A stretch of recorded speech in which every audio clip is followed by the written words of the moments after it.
Bon alors Steph, ravi de te retrouver ici à Bastia pour le festival Artemar. On se croise depuis super longtemps, on est musiciens tous les deux de Nice. Ouais. Et je te retrouve ici, impliqué dans un projet, j'étais même pas du tout au courant.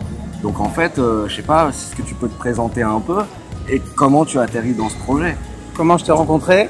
Parce que faut que je vous dise, je cherchais un professeur de guitare pour mon neveu. C'est vrai. Je suis à la musique 3000, je dis qui pourrait être un bon professeur pour un gamin de 10 ans qui aime AC/DC. On m'a dit Siro, donc j'ai emmené mon neveu voir Siro et je lui ai dit écoute, si ça le fait, dis-moi. Et puis bon, ça fait des années et aujourd'hui Noé a 18 ans et c'est toujours son prof.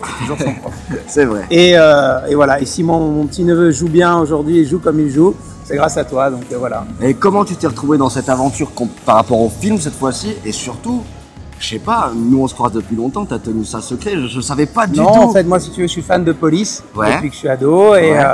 Et quand Police s'est reformé, je connaissais l'histoire d'Henri Padovani, ce jeune Corse, tu vois, qui était parti en Angleterre.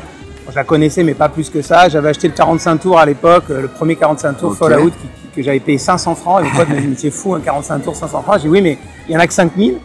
Et je dis à mon frère, écoute, peut-être ce serait pas mal de raconter l'histoire de ce mec. Il m'a dit, ok, j'ai appelé mon cousin, avec qui j'avais bossé sur plein de projets, qui était lui sur Paris. J'ai essayé de rencontrer Henri Padovani et demande-lui s'il voudrait qu'on raconte sa vie.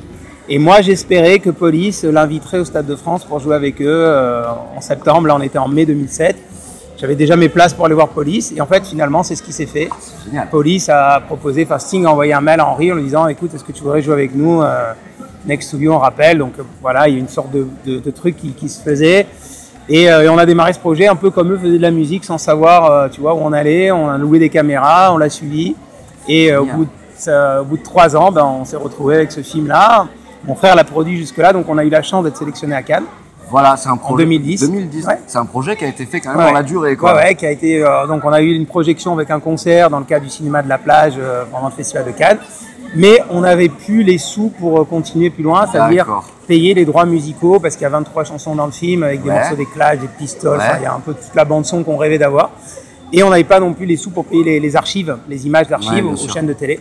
Donc ça s'est arrêté là jusqu'à ce qu'on trouve un relais, une boîte de prod à Paris qui décide de venir investir la dernière partie. Donc là, toute l'équipe, vous êtes un peu en une sorte de tournée quelque part ou... Bah oui, là c'est ça qui est cool. On a fait l'avant-première à Paris le 19 septembre. Ouais. Parce que le film est sorti le 21 partout. Et après on est parti à Grenoble, on est descendu à Nice. Voilà, c'était, comme tu peux imaginer, une belle soirée au Mercury avec tous les potes, c'était archi plein.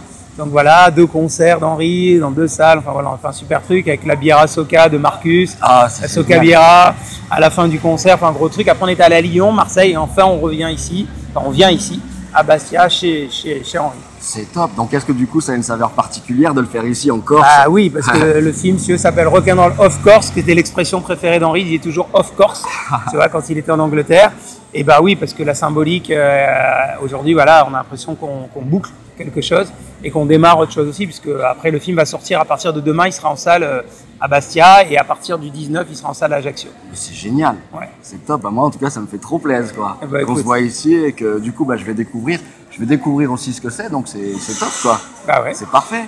Voilà, donc c'était pas secret, c'est juste que le projet sortait plus, donc on l'a mis dans un tiroir. On s'était dit si ça sort pas, on aura quand même vécu une belle expérience.